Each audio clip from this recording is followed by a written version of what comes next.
Ya, baik. Terima kasih. Sebelumnya, Assalamualaikum warahmatullahi wabarakatuh. Saya ucapkan terima kasih kepada Bapak Ibu yang sudah hadir.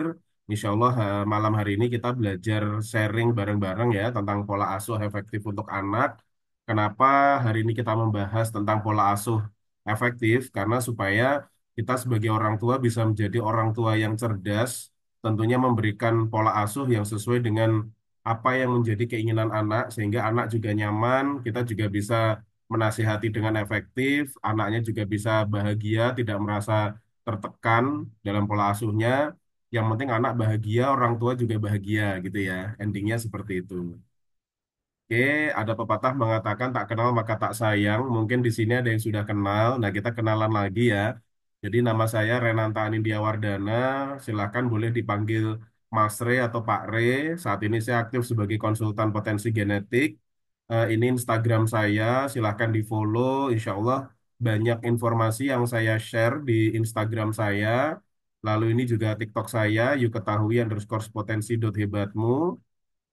Ini nomor WA saya. Nanti silahkan kalau mau di follow atau mau dihubungi, nanya-nanya tentang potensi genetik juga boleh Bapak Ibu ya. Ini juga Facebook kami. Insya Allah saya juga biasanya nge-share tentang informasi parenting di Facebook saya. Lalu ini YouTube kami.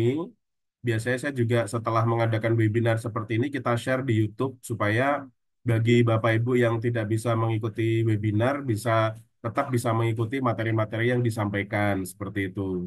Nah, terus silahkan kalau mau tahu tentang apa sih potensi genetik, kenapa sih kita harus mengetahui potensi genetik, bisa juga mengunjungi website kami di www.potensihebatmu.com. Insya Allah di situ kita update juga, berikan informasi mengenai parenting. Silahkan disimak biar Bapak Ibu bisa lebih mendapatkan banyak khasanah keilmuan di sana, begitu ya. Oke, hari ini kita membahas tentang pola asuh. Nah, berbicara tentang pola asuh, itu saya analogikan ibaratnya sebagai pawang, pawang hewan ya, pawang hewan yang menaklukkan hewan taklukannya atau hewan yang ingin dia kendalikan seperti itu ya. Nah, sekarang contohnya kita analogikan misal anak kita tuh karakternya seperti singa. Nah, sekarang saya tanya di gambar ini, kalau singa itu kira-kira cara menaklukkannya atau cara mengasuhnya tuh dengan cara lembut atau harus dengan istilahnya tadi tuh Bu, seperti di gambar ini, harus dicambuk begitu.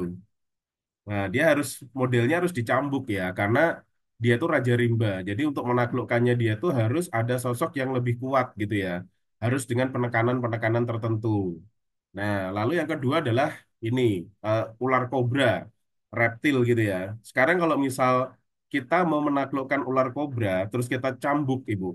Kira-kira ular kobranya malah tambah marah nggak? Malah tambah nyerang kita gitu ya. Karena cara penaklukannya beda seperti itu. Nah, apalagi ini burung. Burung itu kan harus dirayu-rayu, harus dimanja-manja, dikasih umpan pakan dulu kan. Nanti begitu dia datang, dielus-elus, terus nanti pada jam-jam tertentu kita berikan pakan lagi. Akhirnya dia mulai tahu tuh, oh pada jam sekian biasanya si orang ini ngasih makan nih. Nah, dia nanti akan mulai merapat, mulai mendekat. Dia akan mulai takluk kepada kita. Jadi, kalau kita analogikan, misal anak kita tuh kategorinya adalah singa, ular kobra ataupun burung, berarti kira-kira cara menaklukkannya apakah sama, Bapak Ibu? Nah, tentu enggak ya, tentu berbeda ya. Jadi, seperti halnya kita nanti dalam melaksanakan pola asuh pada anak, bahkan misal kita punya anak kandung tiga gitu ya, itu cara pola asuhnya sudah pasti berbeda. Contoh halnya saya punya anak itu dua, kebetulan personality genetiknya sama. Intuiting extrovert namanya. Itu walaupun sama-sama intuiting extrovert, pola asuhnya berbeda Bapak Ibu. Yang kakaknya itu dia lebih senang diberikan pujian. Terus kalau yang adiknya itu karena cowok ya, karena cowok dia senang dikasih pujian, terus dikasih kebebasan. Nah, kalau yang adiknya itu dia lebih suka physical touch. Jadi physical touch. Jadi disentuh, dibelai-belai, terus diberikan pujian juga sambil disayang-sayang. Karena kebetulan kan wanita ya. Jadi laki-laki dan perempuan itu tentu sangat berbeda begitu. Oke. Nah, berbicara tentang pola asuh, itu sama halnya kita berbicara tentang menjalankan kebiasaan genetikanya. Nah, pendekatannya adalah mesin kecerdasan. Karena itu tadi, apakah mesin kecerdasan anak kita tuh tipenya adalah gajah, apakah singa, apakah ular, apakah burung merak, ataupun burung yang pandai berkicau. Nah, itu. Jadi, kita harus ketahui dulu nih genetikanya seperti apa. Nah, berbicara tentang karakteristik manusia, atau kita sebutnya fenotip ya. Jadi kita tuh secara utuh sebagai manusia itu namanya fenotip. Fenotip 100% kita itu adalah genetikanya 20%, lalu lingkungannya adalah 80%. Nah, kok bisa genetikanya yang 20% justru yang dominan gitu ya? Karena memang genetika itu yang berkontribusi terhadap lingkungan, Bapak Ibu. Dia justru yang mempengaruhi lingkungan. Banyak kasus kita alami ya. Jadi apa namanya banyak anak yang misal dia dari keluarga itu pola didikannya dia sudah bagus. Misal kalau yang Muslim dia rajin sholat, terus dia juga menjalankan ibadah dengan ikhlas begitu ya. Nah itu dia apa namanya bisa mempengaruhi lingkungan di tempat dia yang baru seperti itu. Bentar ya, saya izin update dulu.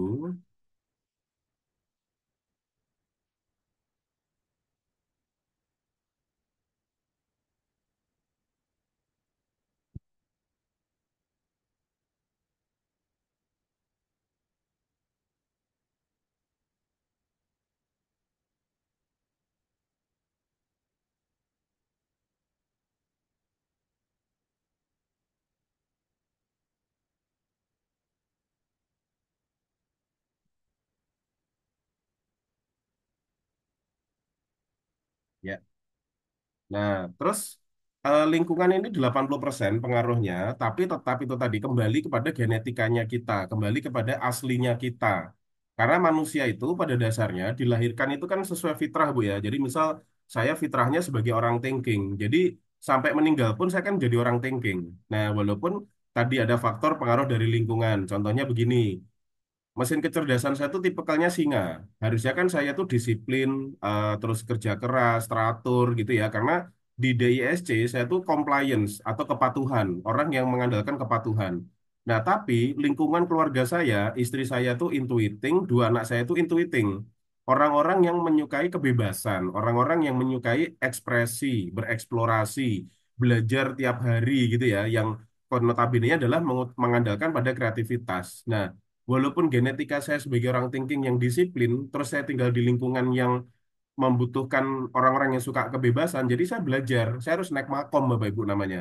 Saya harus naik makom ke mentality. Aslinya saya tetap orang thinking yang menyukai disiplin, tapi saya naik makom menjadi lebih dewasa, menjadi lebih bijaksana. Oh, ternyata lingkungan saya adalah orang yang menyukai kebebasan. Jadi saya menyesuaikan saja, tapi secara genetika aslinya saya tetap sebagai orang thinking seperti itu. Nah, berbicara tentang pola asuh, kita kenali dulu Bapak Ibu genetikanya seperti apa. Barulah kita ketahui bagaimana pola asuh efektifnya. Nah, hari ini kita bahas secara tuntas. Nanti silakan jika ada yang mau ditanyakan, kita open banget ya. Nah, oke. Di awal kita mau bahas dulu tentang strata genetik Bapak Ibu. Jadi beda genetik, beda potensinya. Nah, berbicara tentang strata genetik, itu ada 5, Bapak Ibu. Yang pertama adalah jenis kelamin. Nah, laki-laki dan perempuan tentu sangat berbeda ya, betul ya. Jadi laki-laki itu lebih mengandalkan nalarnya, logikanya, terus cara menasihati anak laki-laki itu harus dari telinga kanan, Bapak Ibu.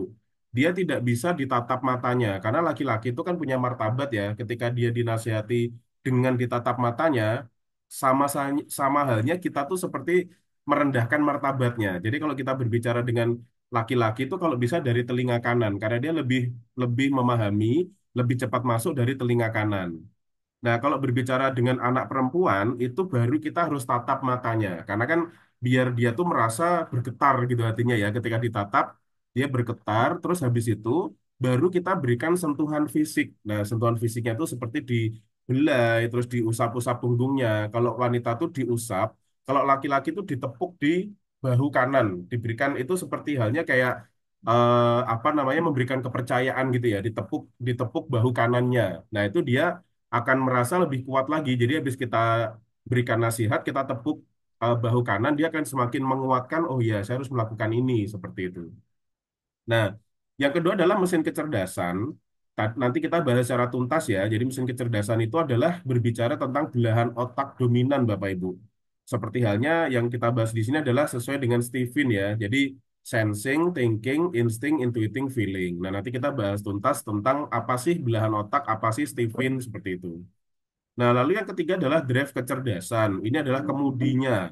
Kemudinya ada introvert dan extrovert. Ini kita nggak asing ya, introvert dan extrovert ya. Cuma berbicara tentang potensi genetik, di sini kalau introvert dan extrovert itu, ciri fisiknya kalau introvert itu dia lebih kepada lapisan otaknya berada di dalam dan warnanya putih. Nanti akan saya tunjukkan. Kalau extrovert itu warnanya abu-abu, lapisannya berada di luar. Itu secara fisik. Nah, yang keempat adalah kapasitas otak atau IQ.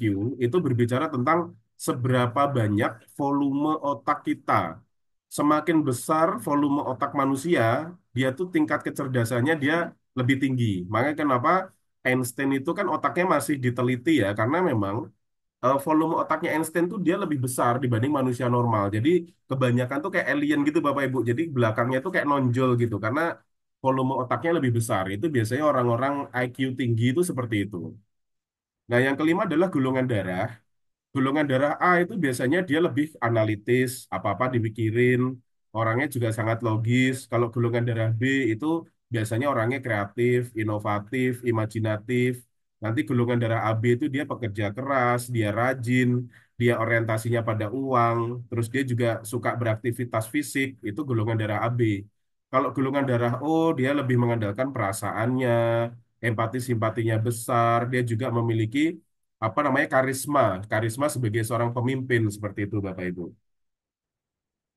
Nah, berbicara tentang tadi belahan otak, ini ibaratnya kita analogikan sebagai buah semangka ya. Jadi semangka kalau kita belah dua, itu misal sisi kiri dan sisi kanan. Nah, sisi kiri itu otak kiri. Otak kiri itu dia tuh orangnya lebih rasional, lebih logis.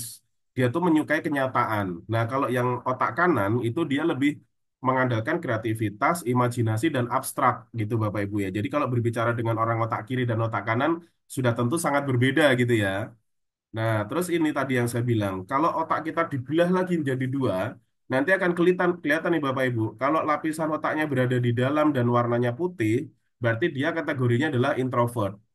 Kalau dia lapisan otaknya berada di ini, di luar, di luar ini, jadi warnanya abu-abu nih, di luar warnanya abu-abu, berarti dia ekstrovert Bapak Ibu.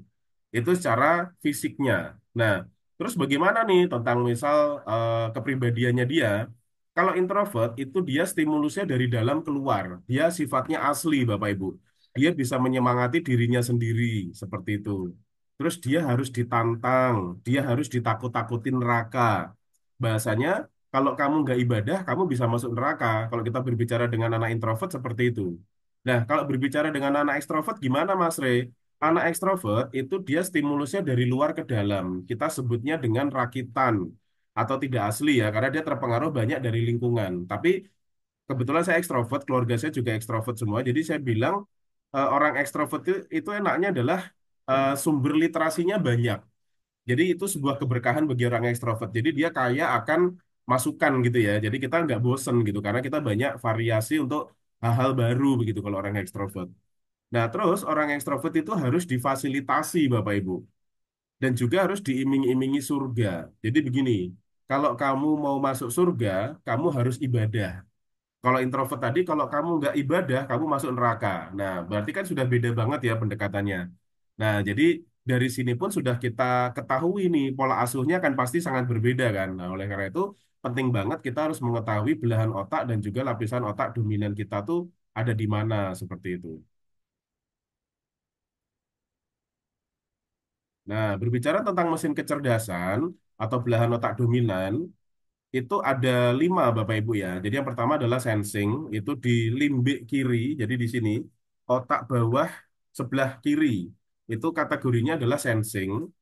Psikologi warnanya merah, cara berpikirnya adalah dia mengandalkan memorinya yang kuat. Jadi dia rajin Bapak Ibu. Dia itu cocok di bidang hafalan dan juga fisiknya juga termasuk kuat gitu. Dianalogikan sebagai hewan gajah begitu ya. Nah, terus di sini neokorteks kiri atau otak atas sebelah kiri itu dia namanya mesin kecerdasan thinking. Cara berpikirnya adalah analitis dan dia kategorinya pandai. Dia kekuatannya adalah pada nalarnya. Dan dia memang dari segi akademis dia jagonya gitu. Jadi kebanyakan yang ranking-ranking di sekolah itu kebanyakan anak thinking karena dia suka belajar pada dasarnya. Nah, lalu neokorteks kanan, intuiting itu dia mengandalkan kreativitas dan inovatif. Nah, sama halnya dengan thinking, kalau intuiting itu orang otak atas ya, neokorteks kiri thinking, neokorteks kanan itu intuiting. Intuiting itu juga suka belajar Bapak Ibu pada dasarnya, tapi beda. Intuiting itu dimanapun, kapanpun, dengan siapapun bagi dia belajar. Karena dia tuh anaknya kreatif, kepoan, dia suka nanya gitu ya. Kalau thinking tadi dia lebih ke akademik, dia tuh kritis, banyak nanya, gak mudah percaya, tapi dia mandiri dalam belajar. Jadi orang otak atas itu pada dasarnya suka belajar. Tapi kalau yang thinking tadi lebih kepada hal-hal yang bersifat akademik, bersifat pelajaran. Kalau intuiting tadi kreativitas seperti itu. Kadang anak intuiting tuh mainan dibongkar, dia kepo nih apa sih dalamnya, nanti habis itu dipasang lagi begitu. Nah, terus selanjutnya adalah feeling. Feeling ini dia mengandalkan pada emosi dan hubungan. Jadi dia mengandalkan perasaan Bapak Ibu. Itu letaknya di limbik kanan. Jadi otak bawah sebelah kanan. Nah, dan dia itu memiliki karisma Bapak Ibu sebagai leader. Karena dia memang empati simpatinya besar terhadap orang lain. Nah, yang terakhir adalah insting. Insting itu dia di otak tengah, tapi dari otak tengah itu justru memanjang sampai sumsum tulang belakang Bapak Ibu. Jadi pemancarnya paling tinggi. Orang insting itu dia memiliki indera ketujuh. Kalau intuiting tuh indera keenam, jadi intuisinya dia bisa memprediksi masa depan dengan pola yang terjadi saat ini. Tapi kalau insting dia indera ketujuh, dia memang dianugerahi oleh Tuhan memiliki itu tadi, memiliki apa namanya indera ketujuh yang memang hubungannya langsung dengan Tuhan gitu ya. Jadi spiritualitasnya tinggi begitu Bapak Ibu. Makanya dia mengandalkan naluri dan dia serba bisa karena dia memang bisa jadi orang sensing, orang thinking, intuiting atau feeling, tapi memang setengah-setengah bahasanya seperti itu. Nah, ciri kepribadiannya tadi sensing yang limbik kiri itu dia menggunakan panca indera. Jadi dia kalau tidak melihat sendiri, tidak mencium sendiri, tidak merasakan sendiri, dia tidak mudah percaya Bapak Ibu. Dia melihat yang nyatanya. Terus memorinya kuat karena dia tadi eh, karena di bagian limbik kiri itu adalah tempatnya memori Bapak Ibu dan itu adalah kelebihannya orang sensing. Lalu dia juga motorik, artinya aktif bergerak, jadi suka bergerak. Orangnya detail, teliti, lalu suka gerak tadi dan rapi atau necis. Jadi kalau misal Bapak Ibu punya anak yang kalau belum rapi nggak mau keluar rumah, bisa jadi itu tipikalnya sensing. Kayak gitu. Karena dia pengennya selalu rapi gitu ya. Karena dia paling memahami tubuhnya anak sensing. Nah, lalu thinking, neokorteks kiri, itu cara berpikirnya analitis, lalu technical, dia tuh sangat logis banget, anaknya kritis, banyak nanya, perfeksionis, dan zero defect. Karena thinking itu, dia itu chemistry-nya adalah tahta. Dia tuh seperti halnya seorang raja, Bapak Ibu. Thinking tuh raja. Lalu intuiting, neokorteks kanan, itu dia kepribadiannya adalah intuisi, dia mengandalkan intuisinya, indera keenam, orangnya juga imajinatif, anaknya spasial, jadi berpola, cara belajarnya berpola. Ketika dia sudah menemukan pola atau makna dari apa yang dia pelajari, maka itu udah kuat banget bagi anak intuiting. Karena anak intuiting itu pada dasarnya idealis. Dia itu kalau di DISC adalah dia itu steadiness, kemantapan. Dia kalau sudah mantap itu bakal digenggam erat Bapak Ibu, orang intuiting. Nah, orang intuiting juga super aktif. Kalau sensing super aktif dari segi fisik, artinya dia karena tadi dia motorik ya, jadi kekuatannya di otot orang sensing. Kalau intuiting tadi dia kreatif, jadi dia suka belajar dan dia juga tuh aktif. Aktifnya tuh aktif kepo, aktifnya tuh karena kreativitasnya tadi Bapak Ibu. Seperti itu. Terus ingin tahunya besar, anaknya juga suka nanya karena rasa ingin tahunya yang besar. Nah, selanjutnya feeling atau limbik kiri, sorry ini limbik kanan ya. Anaknya tuh lebih ke perasa, emosional, influencer, bisa mempengaruhi banyak orang. Bahasanya tuh persuasif, dan dia juga convenience ya, jadi dia bisa meyakinkan orang lain. Terus empati simpatinya besar, makanya dia tuh punya banyak teman tadi, dan juga karismatik. Biasanya kalau anak feeling itu dia masuk kelas gitu ya, dia nggak ngomong apa-apa tuh itu udah heboh teman-temannya wah ini udah datang wah ini eh, asik sendiri gitu karena anaknya itu memang pada dasarnya punya karisma gitu Bapak Ibu orang feeling. Nah lalu yang terakhir adalah insting otak tengah. Dia tuh ciri kepribadiannya adalah mengandalkan indera ketujuh karena dia itu tadi nalurinya yang sangat kuat. Lalu anaknya juga responsif, artinya dia kalau misal ngeliat orang tuanya kerepotan tuh pengen segera bantu gitu ya. Terus serba bisa, tadi karena dia setengah-setengah itu ya, serba bisa tapi setengah-setengah gitu Bapak Ibu. Terus spontan dia tuh, wah ini kayaknya butuh bantuan, nah langsung aja gerak gitu, nggak nunggu lama, nggak mikir lama gitu, dia langsung gerak aja. Dan dia chemistry-nya adalah berbahagia, dia bahagia ketika menolong orang. Nah kalau sensing itu dia untuk dirinya karena harta, thinking juga untuk dirinya tahta, intuiting itu juga untuk dirinya pujian, feeling itu untuk dirinya juga dicintai gitu ya. Tapi khusus insting itu dia chemistry-nya malah keluar dari dirinya Bapak Ibu. Dia bahagia ketika bisa menolong orang, seperti itu. Nah, ini kebiasaannya, silakan dicek anaknya seperti apa kebiasaannya. Kalau sensing itu biasanya suka main, suka gerak, nggak bisa diem, aktif banget anaknya. Karena semakin dia berkeringat, dia semakin bersemangat, Bapak Ibu. Jadi kalau Bapak Ibu punya anak sensing itu sebelum masuk kelas, kalau bisa berkeringat dulu tuh, entah dia olahraga atau dia main dulu. Yang penting dia keringat, ada keringat yang netes di pipinya, itu dia akan semakin bersemangat. Mielinnya semakin meledak, Bapak Ibu. Lalu kalau anak thinking itu kebiasaannya adalah serius, kritis gitu ya. Jadi ada yang nggak sesuai dengan dia, ditanyain banget tuh, ini gimana kok bisa gini, kritis dia. Kalau intuiting itu usil biasanya, super aktif. Jadi kalau tadi sensing itu aktif gerak, kalau intuiting itu dia aktif berkreasi begitu ya. Dibongkar pasang, terus dia tuh nggak bisa diem, kepoan, itu anak intuiting. Kalau feeling itu malah kebalikannya. Dia tuh sukanya santai, menunda-nunda, last minute, seperti itu. Jadi kalau misal punya anak yang last minute, bisa jadi dia feeling Bapak Ibu. Nah yang terakhir adalah insting. Insting itu dia kebiasaannya tuh suka nimbrung dan berperan. Jadi misal dia tidak dimasukkan ke struktur kepanitiaan. Jadi dia tahu-tahu datang aja, dia membantu. Terus apa berkontribusi begitu. Karena anak insting itu dia bahagia ketika bisa menolong orang Bapak Ibu. Memang paling baik banget ini anak insting. Oke, nah ini kita nonton dulu. Ini adalah salah satu contoh pola asuh untuk anak sensing, Bapak Ibu. Kita simak bersama dulu ya. นี่คือเรื่องราวระหว่างฉันกับลูกและสับปะรด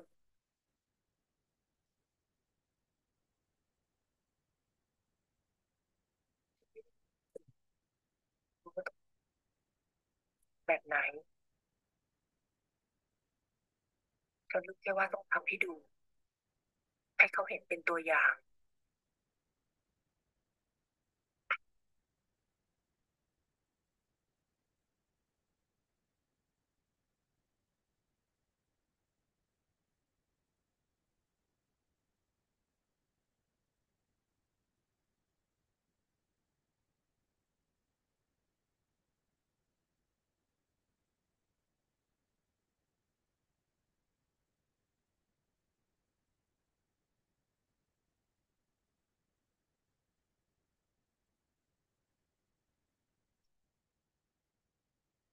เป็นไงล่ะอร่อยกว่าไอติมอีกใช่ไหมจ้าแม่น่าทำขายนะแม่เนาะ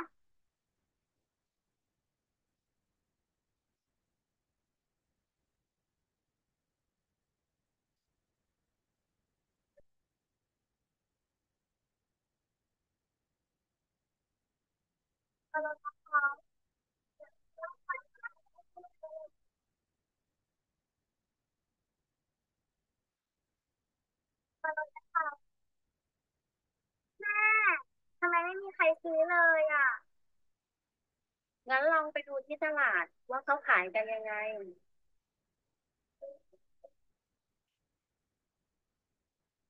พริกไหมจ้ากล่องละ53 กล่อง 10จ้าพริกจอมครับพริกอร่อยอร่อยครับพริกจอมครับจ้าพริกกล่องละ 5นะคะ3 กล่อง 10จ้า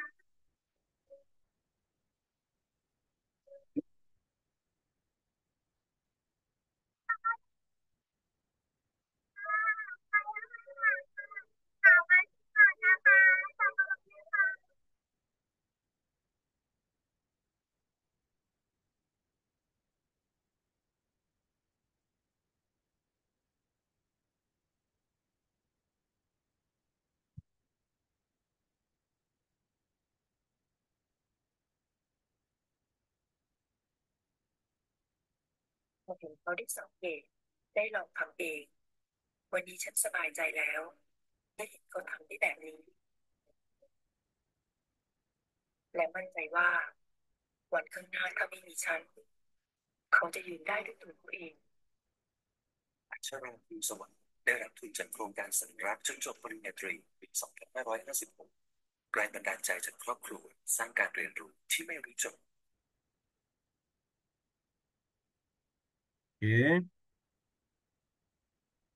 Nah, dari video tadi kita kelihatan banget ya Bapak Ibu ya. Jadi memang orang tuanya itu memberikan pola asuh langsung membuktikan, jadi memberikan kenyataan. Jadi kalau untuk anak sensing itu dia pola asuhnya harus diperlihatkan kenyataannya. Jadi dia tadi mau belajar tentang bagaimana sih mau jualan es krim nanas. Jadi kuncinya kalau kita punya anak sensing itu kita berikan pengalaman sebanyak-banyaknya Bapak Ibu. Tadi kata orang tuanya, coba kamu ke pasar lihat gimana cara orang berjualan. Itu pada dasarnya ibunya itu suruh anaknya itu meniru. Karena sensing itu, nanti saya jelaskan di belakang. Sensing itu dia anaknya teliti, detail, pekerja keras, tapi nggak kreatif Bapak Ibu anak sensing. Jadi dia ATM aja atau ATP, amati tiru plek, amati tiru modifikasi. Nah, jadi tadi orang tuanya itu sudah benar ketika anaknya tipikal sensing, ya udah kamu lihat aja di pasar, kamu pelajari, kamu tiru caranya. Kira tadi kan diikutin kalau beli satu piece itu 5 bat, kalau beli tiga tadi 10 bat. Itu tukang cabe, tukang daging itu tadi kan dia menerapkan itu sama anaknya ditiru aja plek ketiplek. Nah, akhirnya alhamdulillah kan berhasil. Akhirnya banyak yang beli juga karena dengan promo seperti itu ternyata orang lebih tertarik. Nah, itu yang sebagai contoh, sebagai pola asuh anak sensing, Bapak Ibu. Orang yang mengandalkan pengalaman, mengandalkan meniru, karena dia peniru yang hebat, dia mengandalkan kenyataan yang sebenarnya apa. Kan tadi saya bilang, anak sensing itu harus melihat sendiri, harus mencium sendiri, harus merasakan sendiri, baru dia percaya seperti itu. Nah, seperti halnya anak kita, sebelum kita membahas tentang pola asuh, anak kita itu kita ibaratkan juga sebagai transportasi kota, seperti gambar ini Bapak Ibu. Jadi beda jenis mesin, tentu beda fungsinya, beda peranannya, beda perlakuannya, beda bahan bakarnya. Betul ya Bapak Ibu ya? Jadi ada motor, ada sedan, ada SUV, ada MPV, ada bus tingkat juga, terus ada train gitu ya, ada kereta KRL. Nah itu pasti beda-beda tuh. Ada sepeda juga. Jadi anak kita tuh kategorinya yang mana nih? Nah gitu. Nah mari kita pelajari bersama. Nah, yang pertama kita bahas tentang mesin kecerdasan sensing. Anak sensing itu memang psikologi warnanya merah karena dia itu kalau di DISC namanya dominan. Dia tuh pengennya menonjol, dia tuh pengennya dilihat. Dia tuh mengandalkan penampilan Bapak Ibu, makanya warnanya merah. Biasanya ini chemistry-nya adalah orang Chinese Bapak Ibu. Orang Chinese kan dia suka yang genjreng ya, yang warna merah, mencolok, uang juga warnanya merah ya. Jadi chemistry-nya adalah harta orang sensing. Nah, tadi yang saya sampaikan, orang sensing itu kesensingannya 100% Bapak Ibu, karena dia sebagai sensing. Dia juga punya sisi intuiting. Jadi tadi, kita kan dalam berpikir kan pakai otak. Nah, orang orang sensing itu otak dominannya adalah limbik kiri. Jadi, limbik kirinya 100%. Tapi dia juga mengandalkan otak tengah atau tadi naluri. Maksudnya gimana? Setiap manusia itu nalurinya 100%. Contohnya begini, misal tangan kita ditaruh depan terus kita bakar pakai korek itu kan langsung diangkat. Nah, itu namanya naluri. Jadi setiap manusia itu punya naluri. Dan naluri itu tentang hidup dan mati, Bapak Ibu. Jadi gini, kalau Bapak Ibu lapar, makan. Kalau haus, minum. Nah, itu berarti kita punya naluri. Seperti halnya hewan. Hewan misal dia tinggal di gunung. Oh, gunungnya mau meletus nih. Akhirnya hewannya pada turun gunung. Ya, itu namanya naluri. Belum terjadi, tapi punya naluri. Jadi dia punya, apa namanya, dia sudah punya prediksi begitu ya. Akhirnya dia menghindari hal tersebut seperti itu. Nah, selanjutnya, kalau dia tadi bahasanya adalah sensing itu 100%, dia teliti, detail, pekerja keras, tapi dia itu anaknya nggak kreatif, karena kreativitasnya hanya 20%. Tapi dia juga bisa berpikir nalar 40%, dan dia juga bisa berempati sebesar 40%. Jadi tetap komandannya adalah limbik kiri, komandannya adalah mesin kecerdasan sensing bagi anak sensing. Nah, anak sensing itu tadi sudah sempat kita bahas juga di depan, itu ciri khasnya adalah dia rajin, teliti, detail, menuntut bukti tadi. Jadi kalau ngajarin anak sensing itu harus dikasih bukti. Contohnya di video tadi, oh ternyata jualan itu yang laku kalau beli 3 bungkus harganya 10 bat. Nah, dia menuntut bukti, oh berarti oke saya ikutin karena buktinya sudah ada nih. Terus pikirannya terangkai karena dia itu kan mengandalkan pengalaman, anaknya detail teliti. Jadi bahasanya tuh terstruktur Bapak Ibu, sangat terangkai. Mendapatkan hasil karena memang dia chemistry-nya adalah harta. Jadi bahasanya adalah no pain no gain. Jadi kalau nggak usaha nggak dapat hasil gitu ya. Itu sensing banget. Membutuhkan kepastian karena memang dia itu mengandalkan kenyataan. Nyatanya kalau saya mau dapat uang saya harus kerja. Nah itu jadi kepastiannya adalah seperti itu.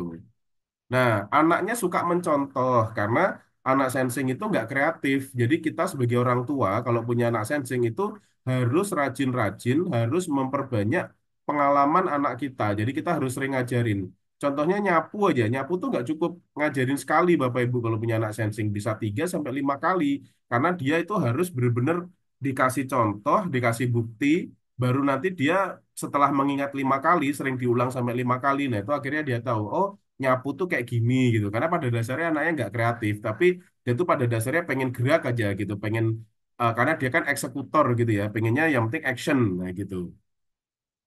Nah, anak sensing juga suka non-fiksi, artinya tuh suka yang nyata-nyata. Jadi kalau Bapak Ibu tuh punya anak sensing, kasih tontonannya misal Discovery Channel, cerita tentang sejarah, cerita tentang hewan yang yang nyata adanya gitu. Jangan yang abstrak, misal dikasih tonton kartun, misal contohnya SpongeBob ya. Anak sensing akan bingung nanti, kok ini eh, ada sosok yang warnanya kuning, bentuknya kotak, lubang-lubang. Nah, tapi pas dia keluar rumah kok nggak ada ini sosok ini gitu kan? Karena orang sensing kan mencari kenyataan. Ternyata ketemunya di mall, ternyata itu bonekanya gitu kan. Jadi kalau orang sensing itu dia lebih cenderung kepada kenyataannya begitu.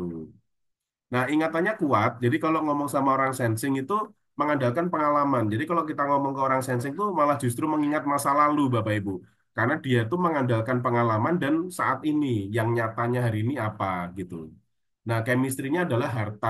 Jadi kalau kita menerapkan pola asuh ke anak sensing, kita harus ngajari materi positif, Bapak Ibu. Kok gitu, Mas Rey? Ya, emang kenyataannya kalau punya anak sensing harus seperti itu, karena anak sensing itu adalah transaksional. Nah, baterai baterai cintanya bagaimana untuk anak sensing? Tadi yang saya sebutkan, jadi untuk pola asuh yang efektif kita harus tahu dulu nih baterai cintanya. Baterai cintanya anak sensing adalah fasilitas yang berupa harta.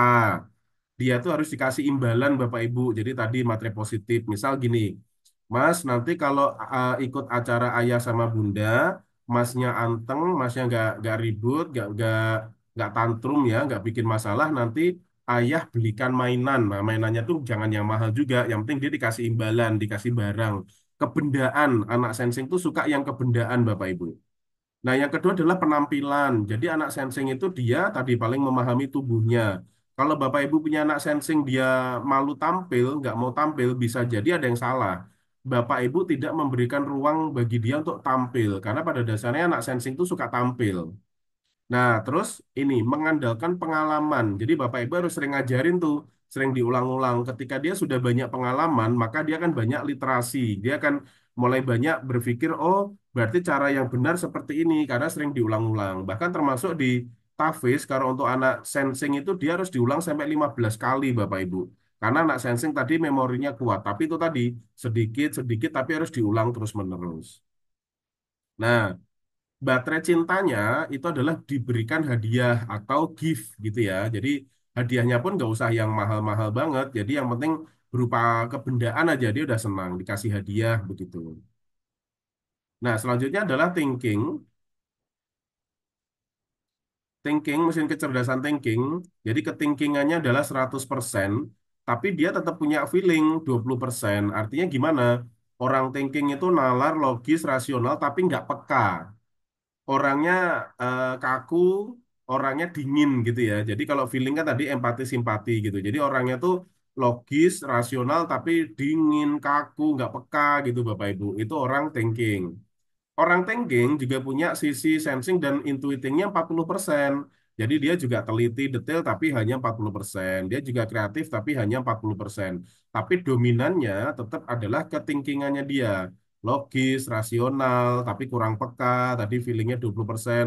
Dingin, kurang perhatian, jaga jarak. Maksudnya jaga jarak tuh gini. Kalau kita punya anak thinking, misal kita mau bertamu ke saudara kita ya. kalau nih anak belum pernah ketemu saudara kita, kita harus kasih tahu dulu Bapak Ibu sebelum pergi. Misal gini, Mas, kita mau datang ke rumah Pak D. Pak D adalah kakaknya ayah. Jadi nanti kalau kamu ke rumah Pak D, kamu cium tangan karena dia lebih tua dari ayah. Kalau anak thinking sudah dikasih tahu, enak Bapak Ibu, nyampe rumah Pak D langsung sun tangan, langsung dia paham, oh ini adalah kakak dari ayahku.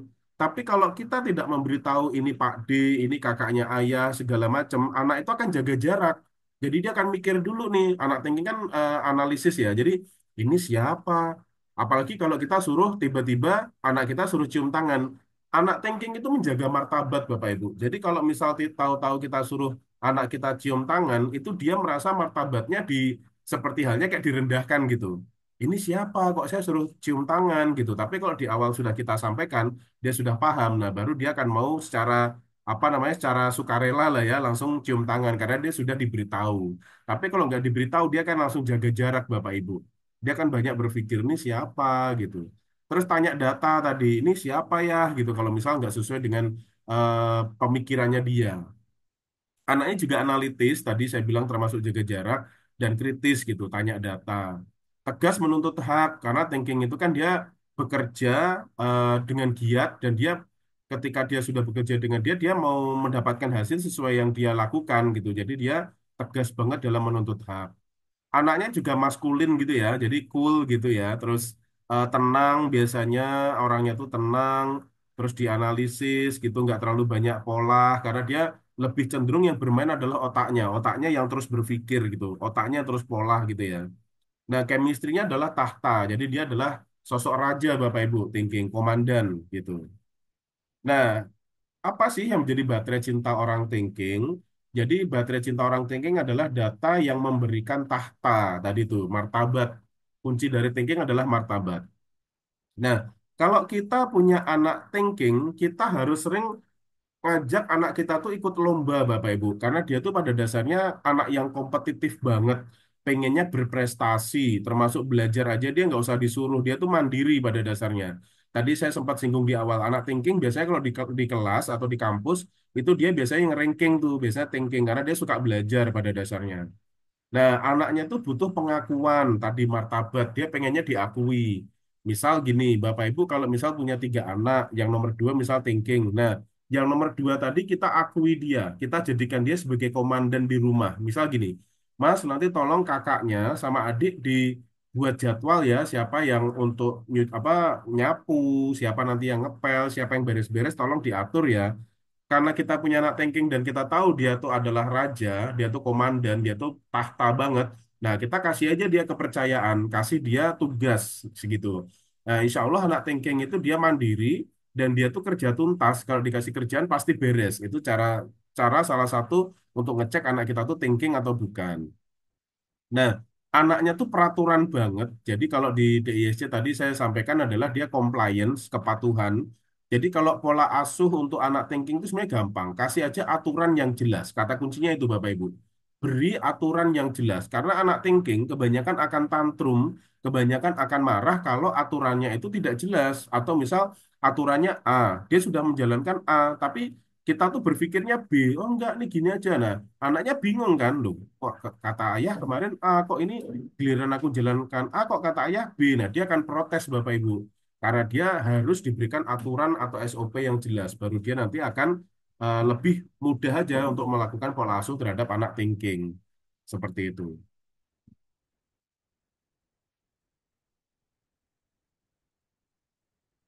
Nah, bahasa cinta untuk anak thinking adalah berikan pelayanan Bapak Ibu atau act of service ya. Jadi anak thinking tadi dia karena chemistry-nya adalah tahta, dia itu adalah seorang raja, oleh karena itu ibarat seorang raja tuh dia maunya dilayani. Jadi kalau Bapak Ibu mau memberikan pola asuh yang efektif untuk anak thinking, Bapak Ibu harus banyak memberikan pelayanan. Nanti kalau dia sudah merasa puas, dilayani, misal dia mau berangkat sekolah disiapkan kebutuhannya, dia disiapkan sarapannya, terus segala kebutuhannya sudah kita siapkan, dia puas, itu kita lebih mudah untuk mengajari, untuk mengasuh dia gitu Bapak Ibu. Dia tidak akan banyak melakukan protes atau tidak akan istilahnya menjadi tantrum gitu ya. Karena yang tantrum itu berpotensi tantrum tuh anak-anak otak kiri. sensing sama thinking. Kalau yang otak kanan, itu kalau yang intuiting tadi dia lebih ke keras kepala, kalau yang feeling tadi dia lebih ke baper sebenarnya gitu Bapak Ibu. Tapi kalau tantrum itu lebih orang otak kiri sebenarnya. Nah, selanjutnya adalah mesin kecerdasan intuiting. Tadi intuiting itu dia itu adalah kreatif, imajinatif gitu ya. Intuitingnya 100%, instingnya selalu 100%, tapi sensingnya 20%. Artinya anak intuiting itu kreatif, dia tuh inovatif, tapi dia gampang pelupa Bapak Ibu. Dia itu kalau diajak berpikir masa lalu tuh nggak suka. Nah, dia tuh mengandalkan masa depan, sensing kan mengandalkan pengalaman atau masa lalu. Jadi kan kebalikannya ya, silang. Jadi kalau kita berbicara dengan anak intuiting itu justru pendekatannya masa depan. Bayangkan Mas, ya gitu. Terus strategis, misal anaknya mau berangkat sekolah, biasanya drama tuh, nggak mau mandi gitu ya. Istilahnya gini, kalau nggak apa-apa nggak mandi, yang penting berangkat sekolah. Itu. Jadi hal yang strategis. Yang strategisnya kan sekolah, yang penting dia berangkat sekolah. Kalau dia nggak mau mandi, biarin aja. Toh nanti lambat laun kalau dia tambah besar akan malu sendiri. Kok temanku pada mandi, pada wangi aku kok enggak. Nah, nanti dia akan sadar sendiri Bapak Ibu.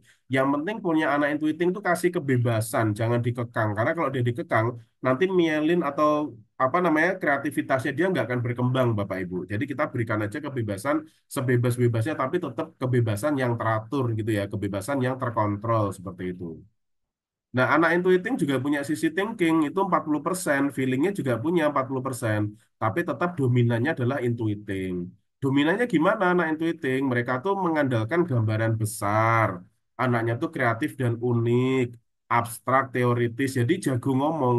Intuiting itu dia adalah gudang ilmu, Bapak Ibu. Dia tuh suka memberikan eh, apa namanya keilmuan, pengetahuan, wejangan, ya keluar aja gitu, karena dia teoritis, dia tuh suka berbagi aja. Terus landasan teorinya mana? Nggak ada sebenarnya. Jadi dia hanya berteori aja gitu kan. Makanya ada istilah tuh kalau bahasa anak sekarang suka ngide gitu ya. Anak intuiting tuh suka ngide. Jadi punya ide doang, tapi landasan teorinya nggak ada. Tapi pas dijalani bener ternyata gitu. Karena dia tuh teoritis gitu.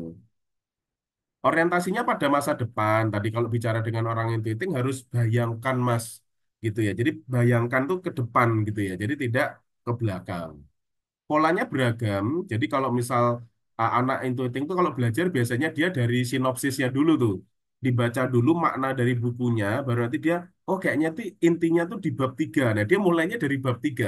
Kalau anak sensing sama thinking itu dia mulainya dari bab 1. Karena dia kan urut ya. Kalau anak intuiting enggak, dia tuh polanya tuh beragam gitu. Oh ini dari belakang dulu bacanya, oh maknanya ini, ya udah ternyata ini ada di bab 3. Nah, baru ke bab 3.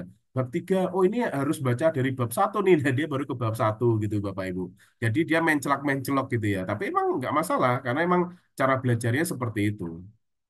Nah, cara belajar anak intuiting adalah menggunakan analogi dan metafora. Jadi terkadang kalau ngomongnya lebay, ngomongnya besar, biarin aja, karena itu bentuk dari pengembangan dirinya, bentuk optimalisasi dirinya. Lalu suka cerita fiksi. Anak intuiting itu tadi mengandalkan imajinasi, abstrak, terus hal-hal yang bersifat kreatif. Jadi dia suka banget dengan cerita-cerita fiksi. Hal besar dan strategis tadi saya sampaikan. Jadi misal mau berangkat sekolah, dia drama, nggak mau mandi, biarin aja. Yang penting kan strategisnya sekolah. Yang penting kan poinnya dia mau sekolah. Jadi kalau dia nggak mau mandi, biarin aja. Jangan dikekang, jangan dipaksa, karena anak intuiting nggak mau dipaksa. Chemistry-nya adalah kata, dia itu pengennya dipuji, hasil karyanya pengennya diapresiasi. Kata itu adalah karya cipta, Bapak Ibu, karena anak intuiting itu suka membuat hasil karya biasanya, seperti itu. Nah, baterai cintanya apa sih anak intuiting? Adalah eksplorasi yang menghasilkan kata, yang menghasilkan karya cipta. Terus baterai cintanya itu adalah dia itu karena suka sesuatu yang unik, dia tuh nggak suka yang monoton. Dia tuh perubahannya cepat banget karena dia anaknya tuh terobosan. Dia tuh problem problem solver terbaik itu adalah anak intuiting Bapak Ibu, karena dia idenya banyak gitu ya. Dia tuh pengennya perubahan, nggak itu-itu aja gitu. Nah, anaknya juga apresiatif, maksudnya gimana? Dia itu pengen dipuji, pengen diakui, pengen diapresiasi hasil karyanya, tapi dia juga fair. Anak intuiting tuh fair. Dia tuh ketika dipuji, ada temennya yang punya hasil karya yang bagus, dia juga rela muji Bapak Ibu, karena dia anaknya tuh apresiatif, anaknya tuh fair. Nah, lalu anak intuiting itu pengennya dikasih kebebasan Bapak Ibu, tidak bisa dikekang. Kalau thinking tadi bisa dikekang karena dia tunduk pada aturan kan dia walaupun raja tapi dia punya selama ada aturan yang jelas dia akan ngikut kayak gitu. Sensing pun juga sama ketika sesuai dengan kenyataan dia akan ngikut apalagi kalau ada cuannya tadi kan. Nah kalau intuiting yang penting dia diberikan kebebasan karena dia pada dasarnya anaknya unik begitu. Nah, baterai cintanya anak intuiting adalah berikan pujian atau word of affirmation ya. Jadi kita sering puji hasil karyanya, kita berikan apresiasi, itu anak intuiting akan senang banget Bapak Ibu. Misal kita punya pasangan juga harus sering dipuji, sering dielem-elem gitu, itu senang banget mereka. Nah, selanjutnya adalah feeling. Feeling tadi dia 100%-nya adalah feeling atau limbik kanan. Nah, artinya gini, orang feeling itu dia mengandalkan perasaan, empati, simpatinya besar, karismatik, tapi dia nggak dipakai nalarnya, Bapak Ibu. Dia nalarnya nggak ada. Atau dia mengandalkan perasaan tadi, jadi nalarnya nggak dipakai gitu ya. Jadi nalarnya hanya 20%. Tapi dia juga pekerja keras sebenarnya 40%. Dia ada kreativitasnya juga 40%. Karena berbicara tentang eksitasi inhibisi, kalau feeling itu kan dia eksitasinya tinggi, inhibisinya dia sebenarnya rendah gitu ya. Sorry, eksitasinya tinggi, inhibisinya tinggi juga. Artinya apa? Gasnya pol, tapi remnya juga pakem gitu ya. Jadi orang feeling itu mengandalkan mood. Kalau moodnya enak, wah dia langsung semangat. Tapi kalau moodnya lagi nggak ada, udah ngerem dia kayak gitu. Jadi anak feeling tuh gitu, seperti itu. Nah, ciri khasnya orang feeling adalah dia main hati, orangnya tuh suka ngobrol, ceriwis gitu ya, berorientasi pada orang lain. Misal, kalau aku nanti ngomong gini, dia tersinggung nggak ya? Nah, itu orang feeling, mengukur perasaan. Kalau nanti aku ngambil keputusan gini, dia terima nggak ya? Gitu. Bahasanya subjektif. Orangnya hangat dan ramah, empati dan simpati, tapi mudah tersinggung karena tadi dia mengandalkan perasaan. Dia tuh meyakinkan Bapak Ibu ya, convenience dan juga bahasanya persuasif. Dia tuh bisa meyakinkan orang untuk melakukan sesuatu. Nah, itu persuasif. Misal dia sebagai seorang promotor apa namanya bagian promosi ketika dia menawarkan sebuah produk atau jasa, dia tuh bisa membuat orang yakin, habis itu membuat orang membeli produk itu. Namanya persuasif. Jadi bahasanya tuh bisa mengajak begitu. Anaknya juga lembut dan penyayang. Chemistry-nya adalah cinta. Jadi pengennya dicintai dan mencintai Bapak Ibu anak feeling. Nah, baterai cintanya anak feeling itu apa?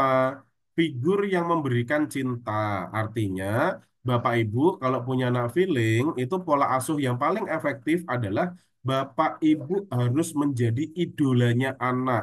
Bapak Ibu harus menjadi sosok teladannya anak. Begitu Bapak Ibu bisa menjadi sosok teladan, bisa menjadi figur, bisa menjadi contoh bagi anak, maka anak akan ngikut apa yang disampaikan Bapak Ibu. Oleh karena itu ini penting banget banyak kejadian anak feeling itu dia bisa terjerumus ke dalam narkoba begitu ya, karena dia satu tidak mendapatkan perhatian cinta di rumah.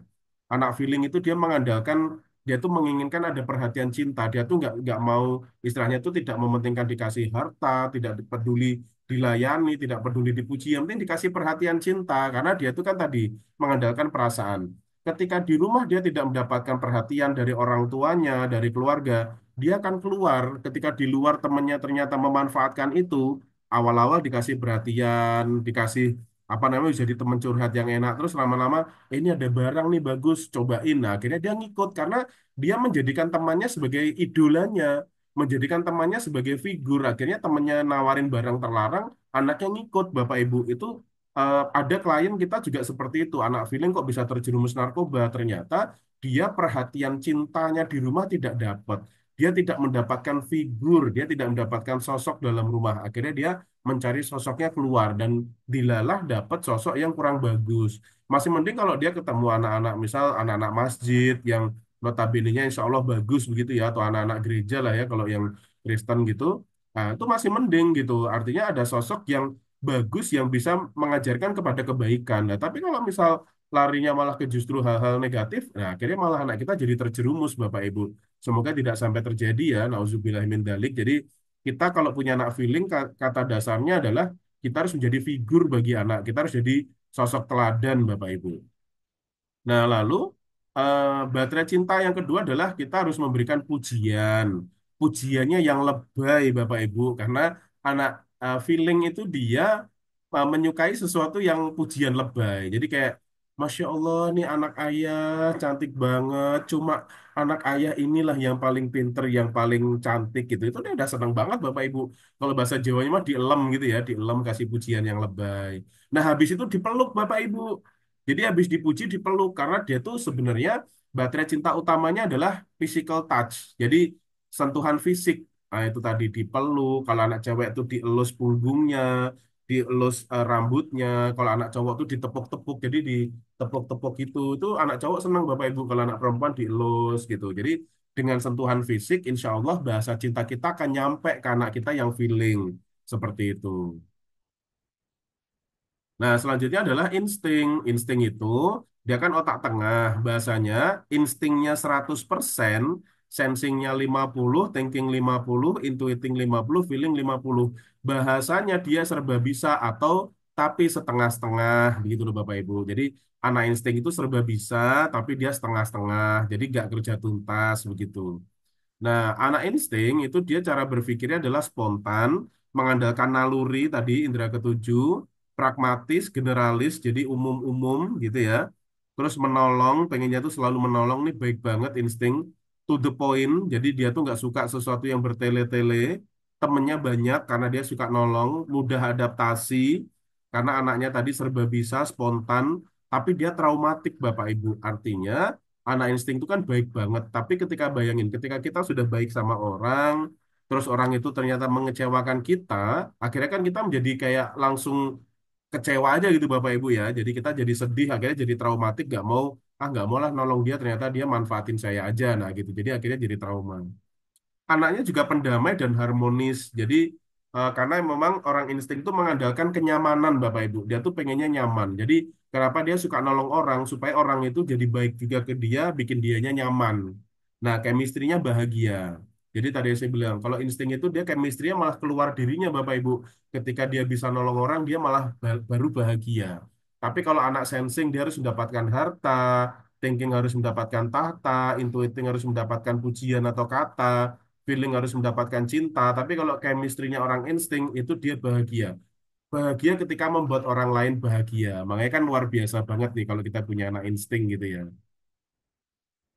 Nah, baterai cintanya adalah kondusif yang memberikan bahagia. Jadi anak insting itu dia tuh mengandalkan kenyamanan, suasana yang kondusif. Ketika dia sudah nyaman, dia kondusif, dia bisa berperan nolong orang banyak, dia akan menjadi bahagia. Nah, baterai cintanya adalah berikan dia ruang untuk berkontribusi, ruang untuk berperan, ruang untuk membantu orang lain. Ketika dia bisa dengan nyaman membantu orang lain, dia bahagia banget. Anaknya juga adaptif banget, dia tuh mudah beradaptasi. Terus dia juga mengandalkan spirituality, Bapak Ibu. Biasanya anak insting itu dia kalau Islam itu soleh atau taat, patuh agama gitu. Karena dia tadi indera ketujuh, Bapak Ibu. Makanya kenapa profesi terbaik untuk anak insting itu adalah agamawan atau budayawan. Karena dia mengandalkan spiritualitasnya, Bapak Ibu. Nah, baterai cinta untuk anak insting itu adalah berikan waktu berkualitas atau quality time. Jadi dia itu kan pengennya nyaman. Nah, kita berikan waktu dia untuk ngobrol, untuk sharing, dia nyaman, dia tidak tertekan, dia bisa cerita apapun ke kita. Kita meluangkan waktu yang banyak untuk mendengarkan dia bercerita, berkeluh kesah, dia menceritakan kegiatannya dia akan happy banget Bapak Ibu karena baterai cinta biar anak insting itu bahagia adalah kita harus memberikan quality time untuk dia. Nah, ini setelah kita tadi mengetahui ciri-ciri anak sensing, thinking, intuiting, feeling, insting. Nah, kita sekarang ketahui dulu Bapak Ibu emosinya mereka tuh gimana sih gitu kan. Anak sensing karena dia tuh suka beraktivitas, dia tuh aktif, emosinya adalah seperti benang kusut Bapak Ibu. Jadi ritmenya nggak jelas gitu ya, kayak benang kusut. Karena dia apa-apa pengen dikerjain. Wah, aku pengen ngerjain A, tapi aku pengen ngerjain B juga. Aku pengen ngerjain C, akhirnya bingung sendiri gitu. Itu emosinya untuk orang sensing. Kalau orang thinking, emosinya adalah bingung dulu, tenang kemudian. Nah tadi, bahasa cintanya anak sensing kan pelayanan. Ketika dia sedang bingung tadi, ketika dia sedang mempersiapkan apa yang menjadi masalahnya dia, kita hadir untuk nolong dia. Kita berikan pelayanan. Itu anak thinking senang banget. Jadi misal, mah ini aku ternyata besok mau ada ujian, aku harus nyiapin ini. Nah, kita punya anak thinking tadi kan kita tahu dia pelayanan ya udah kita bantu dia menyiapkan apa kebutuhannya. Itu dia kan happy banget Bapak Ibu. Jadi kita ketahui dulu emosinya. Oh, thinking tuh bingung dulu, tenang kemudian. Oh ya udah ketika dia bingung saya bantu. Karena nanti kalau sudah beres itu dia udah puas gitu karena memang anaknya itu kan tadi kepatuhan ya, pengennya tuh beres. Biasanya kalau kita punya anak thinking itu tasnya lebih berat dibanding anak yang lain. Itu ciri khasnya. Jadi kalau di kelas itu anak thinking, kita mengetahui dia thinking atau apa atau enggak, kita cek aja tasnya. Kalau paling berat, paling banyak bukunya, itu udah insya Allah kemungkinan orang thinking. Karena dia tuh itu tadi, pengennya tuh selalu perfect gitu. Pengennya tuh bukunya tuh lengkap gitu. Jadi kalau misal ditanya guru atau ada tugas tuh, dia literasinya banyak. Nah gitu bahasanya. Nah, anak intuiting itu emosinya adalah zigzag atau roller coaster, bisa sangat nyaman, bisa tahu-tahu marah, nanti nyaman lagi gitu. Zigzag banget anak intuiting karena dia itu anaknya kreatif ya unik, jadi dia tuh bosenan juga. Jadi emosinya gitu, naik turunnya tuh jomplang banget itu terjadi di anak saya nomor 2 itu Bapak Ibu. Itu saya udah paham dia, waduh ini anak intuiting banget nih emosinya. Kalau kakaknya mah sebenarnya nggak terlalu, tapi akhirnya kita tahu, oh adiknya nih emosinya zigzag banget nih anak intuiting. Jadi kita kalau dia marah ya udah kita biarin aja. Nanti kalau dia udah enak dia bucin sendiri. Karena pada dasarnya anak intuiting itu bucin Bapak Ibu. Dia tuh romantis kayak gitu. Nah, feeling itu kebalikannya thinking. Feeling tadi kan dia suka menunda, dia tuh suka nyantai. Oleh karena itu emosinya itu tenang dulu, bingung kemudian. Jadi misal kita suruh dia belajar, Kak, bukannya kamu ujian besok? Iya, mah, ntar aja lah, ntar sore. Itu dia siang ngomong gitu. Pas sudah sore, Kak, kok kamu nggak belajar? Iya mah ntar aja mah ntar malam gitu. Aku masih ini nih masih sibuk main game misal gitu. Oh ya udah gitu. Terus malam, Kak kamu nggak belajar? Iya mah ini udah ngantuk mah tidur aja lah besok pagi aja. Nah pas besok pagi mau berangkat sekolah dia gerabak gerubuk sendiri. Waduh mah aku belum belajar mah gini mana bukuku bla bla bla. Nah itu tuh anak anak feeling tuh. Terus gimana Pak ngatasin kalau punya anak feeling? Dicicil aja. Jadi kalau misalnya kita tahu di ujian terus dia malas, Mas, ayo dicicil dulu belajarnya dikit-dikit. Habis itu kamu kalau mau main lagi silahkan. Oh ya gitu ya Maya. Jadi dicicil dulu karena kalau enggak nanti kita udah tahu kan emosinya dia tuh kan nyantai dulu, bingung kemudian. Nah, makanya kita cicil aja Bapak Ibu. Nah kalau anak insting karena dia tadi adalah reptil ya, si ular kobra, dia tuh bisa sangat tenang Bapak Ibu. Terus tapi dia bisa jadi sangat buas, lebih buas dibandingkan kalau orang thinking marah. Jadi orang-orang insting itu seperti itu. Makanya dia kan tadi mengandalkan kenyamanan. Dia kalau udah nyaman itu tenang banget. Tapi kalau dia udah traumatik, dia udah marah, waduh itu buas banget Bapak Ibu. Jadi itu pentingnya kita mengetahui emosi anak kita seperti apa. Nah, potensi emosi tadi saya sudah sempat singgung di depan. Kalau orang otak kiri, baik itu sensing maupun thinking, dia tuh potensinya adalah tantrum, ngamuk. Tantrum itu apa sih? Tantrum itu adalah satu sebenarnya tidak sesuai dengan realita, tidak sesuai dengan kenyataan. Misal dia pengennya A, tapi kok adanya B, itu tantrum.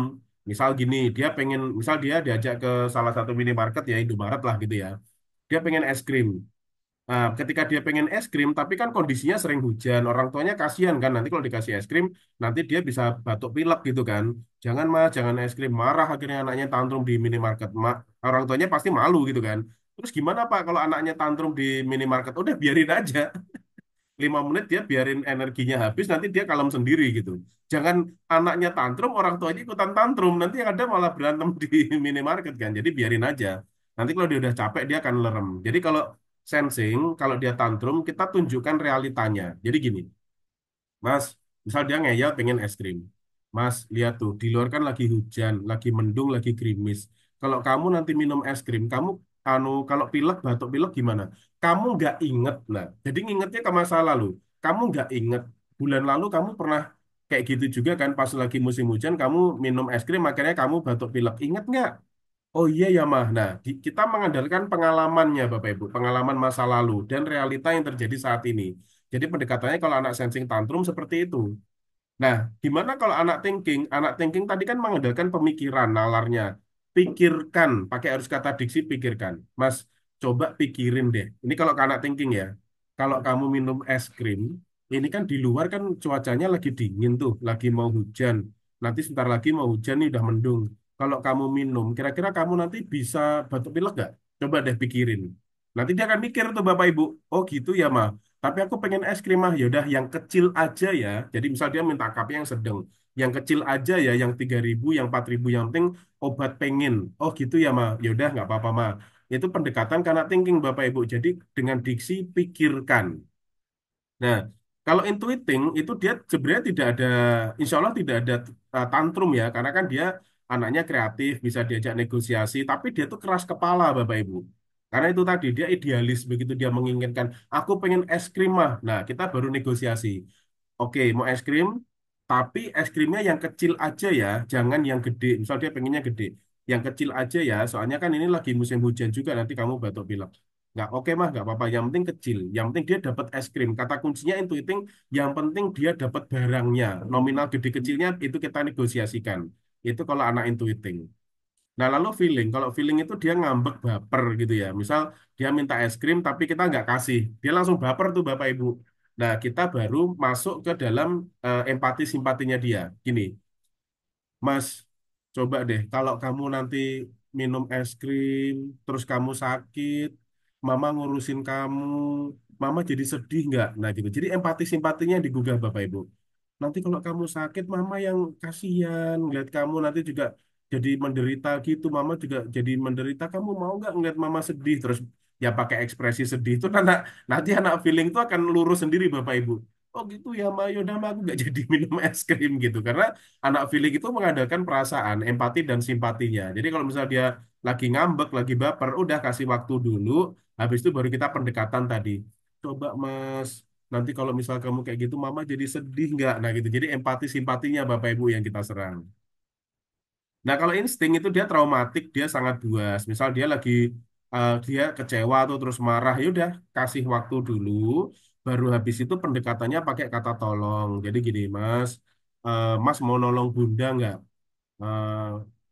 Bunda tuh nggak kasihan loh kalau ngeliat Mas tuh marah-marah gini. Kenapa sih Mas? Iya mah, aku tuh dikecewain temen. Aku udah nolong dia, tapi kok dia malah jahat banget ke aku. Ya udah, sekarang gini aja. Namanya manusia kan berdekatan ya. Namanya manusia itu kan nggak ada yang sempurna. Jadi ya udah nggak apa-apa kalau misal kamu kecewa dengan temanmu nggak apa-apa dijauhin aja dulu gitu.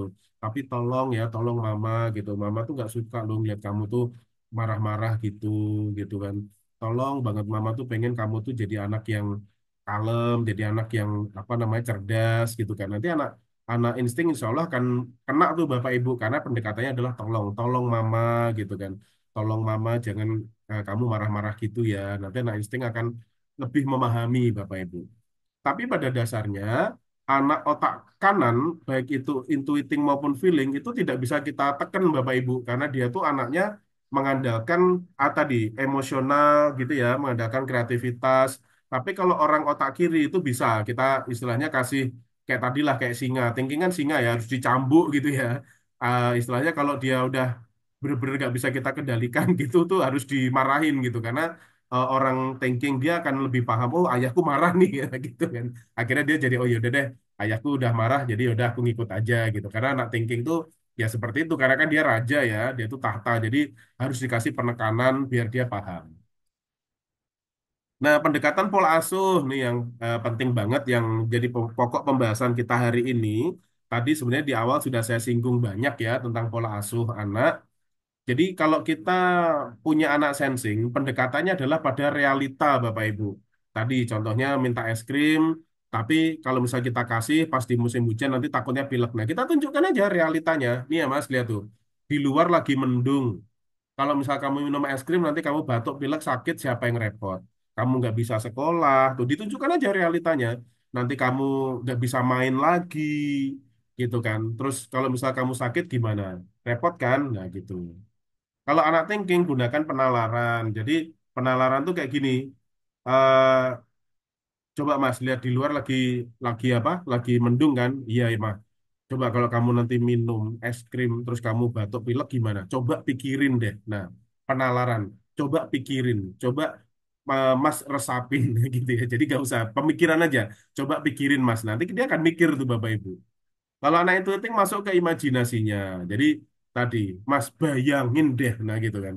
Bayangin Mas, kalau kamu minum es krim, terus nanti kamu batuk pilek gimana coba? Di luar itu udah dingin.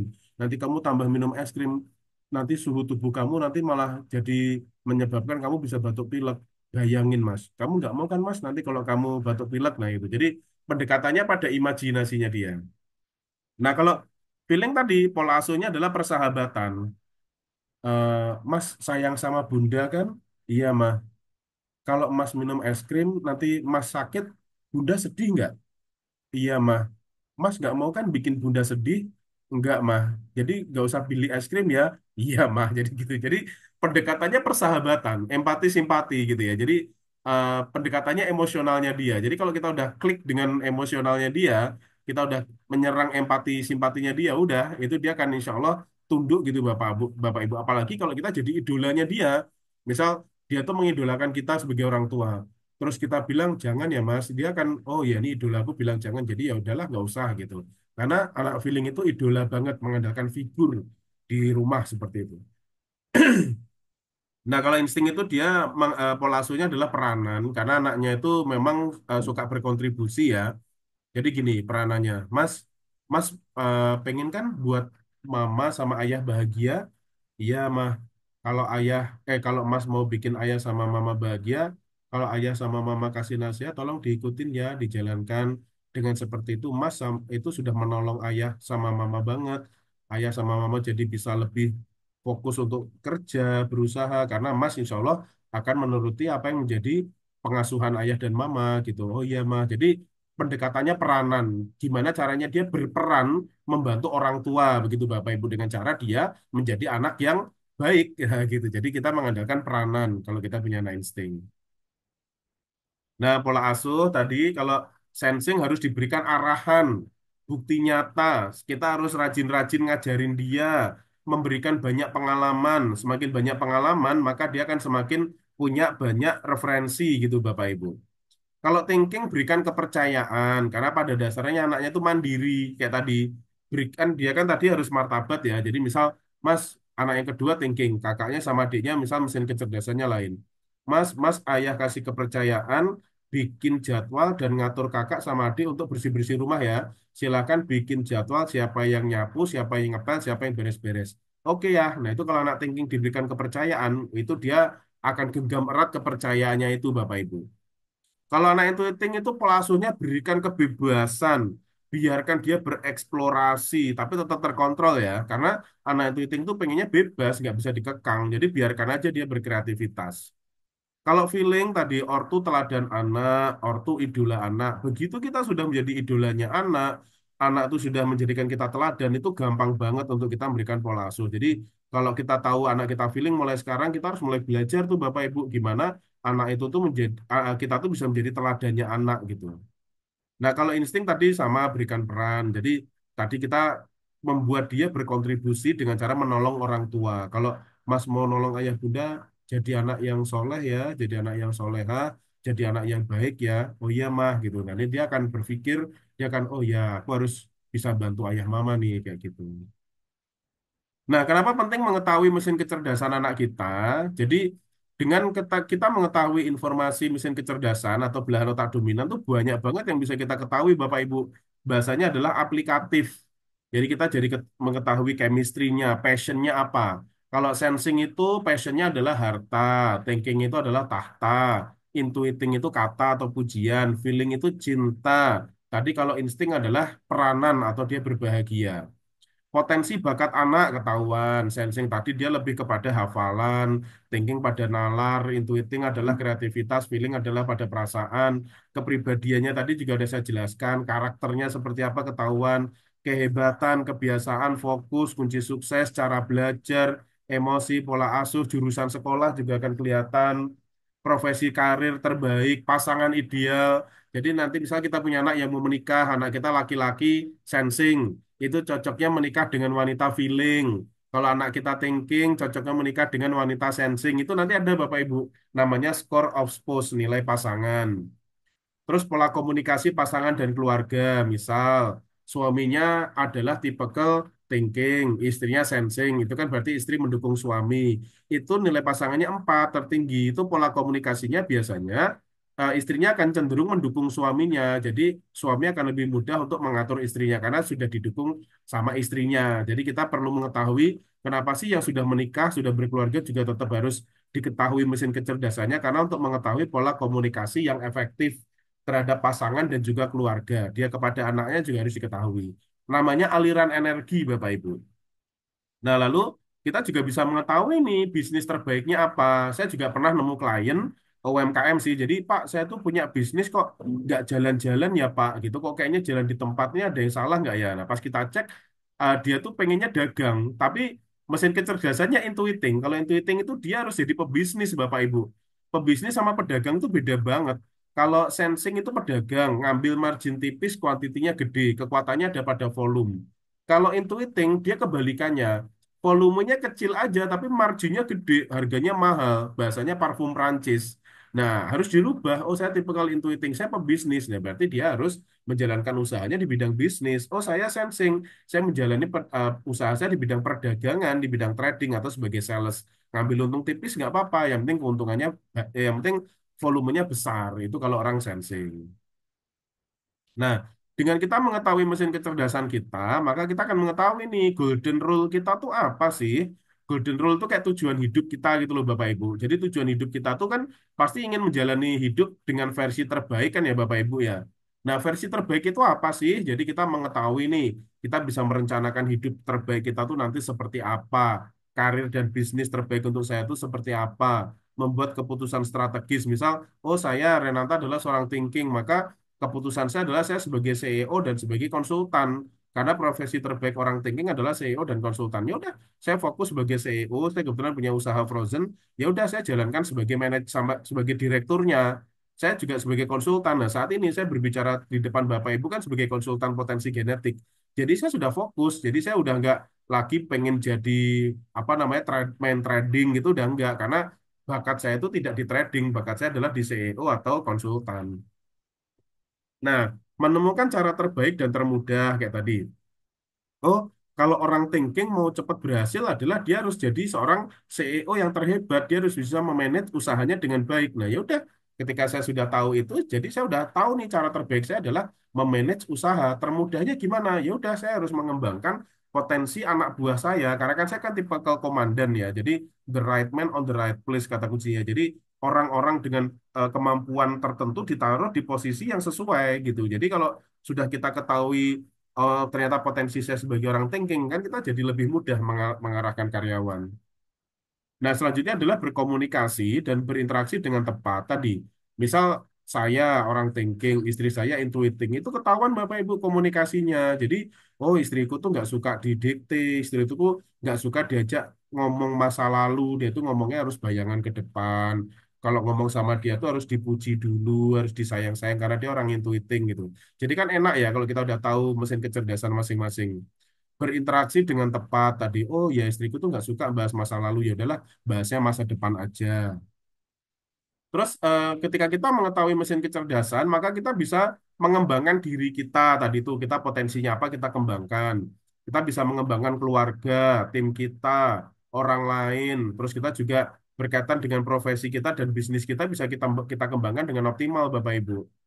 Nah, tadi kita berbicara tentang mesin kecerdasan kan Stephen ya, itu Stephen genetik. Jadi Stephen genetik itu bukanlah ilmu ramalan Bapak Ibu. Stephen adalah ilmu peluang. Jadi ketika kita sudah mengetahui potensi kita secara asli, secara genetik, maka kita harus jadikan itu sebagai peluang. Kita jadikan itu sebagai bagaimana mengoptimalisasi potensi genetik saya itu tadi. Ketika kita kuncinya kita mau berhasil itu kan mengoptimalkan potensi mengurangi kelemahan kan. Jadi menguatkan kehebatan, mengurangi kelemahan. Itu kan potensi, itu kan salah satu cara untuk kita sukses. Jadi ketika kita sudah tahu kehebatan kita, potensi kita itu optimalkan dengan sebanyak-banyak, sebaik-baiknya. Tapi kelemahan kita tekan sekuat-kuatnya biar kita bisa menjadi sosok yang lebih dewasa, lebih bijak seperti itu. Nah, untuk mengetahui lebih dalam tentang Steven, silahkan kunjungi website kami, Bapak Ibu, di www.potensihebatmu.com.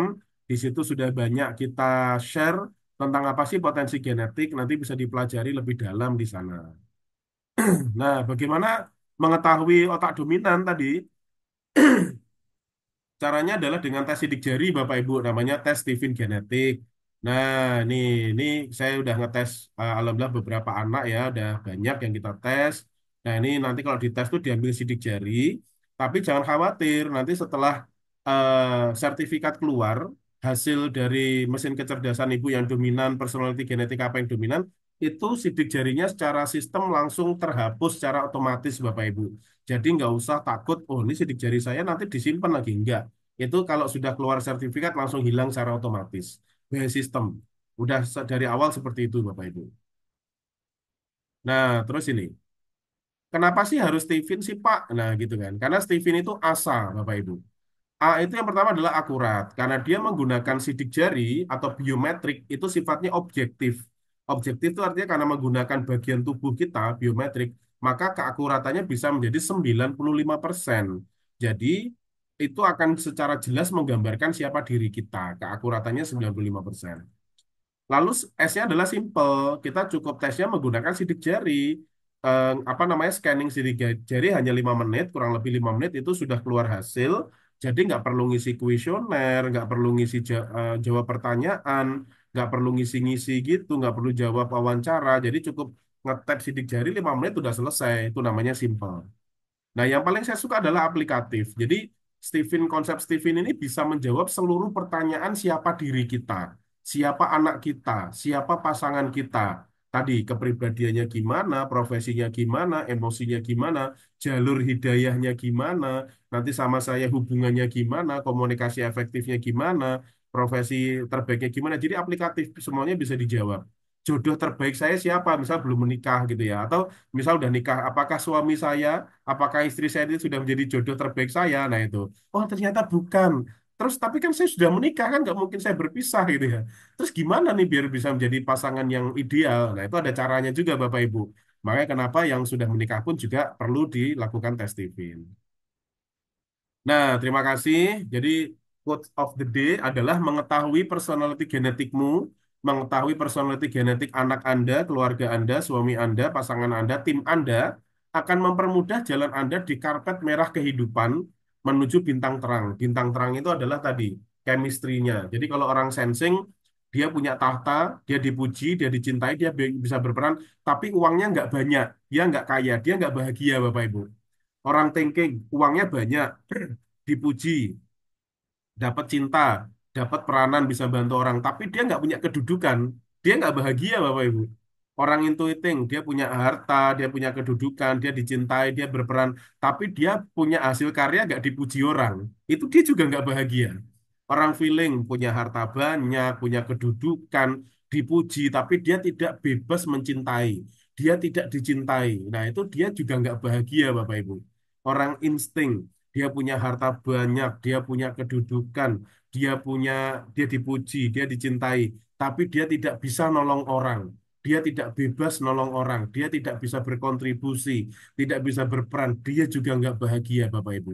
Jadi nggak semua orang itu bahagia dikasih uang, kata kata dasarnya itu.